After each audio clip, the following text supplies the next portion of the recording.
হঠাৎ করে জামাই আমাকে বলতেছে যে এত কিছু রান্না করতে পারো তুমি, পারলে একটু সর্ষে পাবদা রান্না করে দেখাও তো একদম বাঙালিয়াভাবে। আমি জামাইয়ের কথা শুনে খুব রাগ করে বললাম, এই আবার কেমন, এটা কোনো রেসিপি হলো?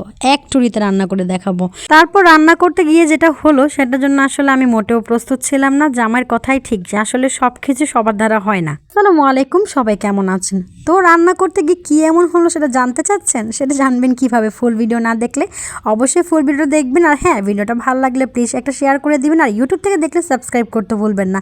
তো চলুন বকবক না করে এবার রেসিপিতে চলে যাই। সরিষা পাবদা বাঙালিভাবে রান্না করতে গেলে প্রথমে লাগবে সরিষা। এখানে আমি 2 চামচ সরিষা নিয়ে সাথে 2টা কাঁচামরিচ, 2 কোয়া রসুন নিয়ে ভালো করে এটা ব্লেন্ড করে নিয়েছি। আসলে সত্যি কথা আমি ব্লেন্ড করে নিই, এটা আমি পাটায় বেটেছি। আপনারা চাইলে ব্লেন্ড করতে পারেন বা পাটায় বাটতে পারেন।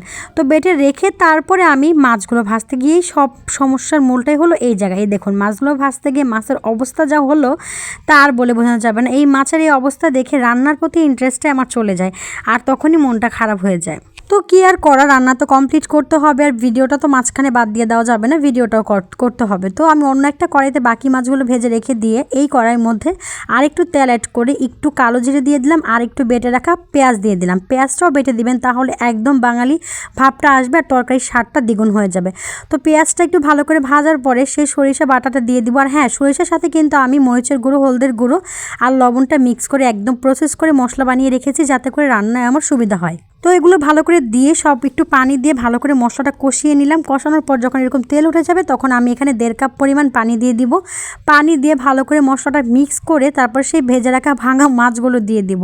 মানে এমনিতে রান্নাটা খুব মজা হয়েছিল আর একদম পারফেক্টভাবে রান্নাটা হয়েছে, শুধু মাছগুলোর জন্য মনটা খারাপ হয়ে গেছে। তো মাছগুলো এত বড় বড় আর গুলুমুলো ছিল, ভাবছিলাম সুন্দর করে রান্না করে জামাইকে সারপ্রাইজ করে দেবো, কিন্তু আমি নিজেই সারপ্রাইজ হয়ে গেছি রান্না করতে গিয়ে। এই তো ভেজে রাখা মাছগুলো দিয়ে দিলাম। এখন একদম আলতো হাতে সুন্দর করে মাছগুলোকে একটু ভালো করে ভিজিয়ে ঝোলের সাথে তারপরে আমি এটাকে ঢেকে দেবো। এইভাবে করে আমি 10 থেকে 15 মিনিট রান্না করব। এটা যখন একদম মাখা মাখা ভাব হয়ে যাবে তখন আমি কতগুলো কাঁচামরিচ অ্যাড করে দিব। পাবদা মাছগুলো কিন্তু এমনিতেই অনেক সফট, ভাজার পর একটু শক্ত হয়, কিন্তু ওই যে আমি এই কড়াইটার মধ্যে ভাজতে গিয়েছি যার কারণে লেগে একদম মাঝের উপরের চামড়াটা উঠে গিয়ে মাছটা একদম মানে নষ্ট হয়ে গেছে। এখন খুব আলতো হাতে তাই আমার রান্না করতে ইচ্ছে হচ্ছে, কিন্তু আপনারা ভালো করে ভাজতে পারলে পাবদা মাছটা একটু শক্ত হয়ে যাবে, রান্না করতে আর কোনো সমস্যা হবে না।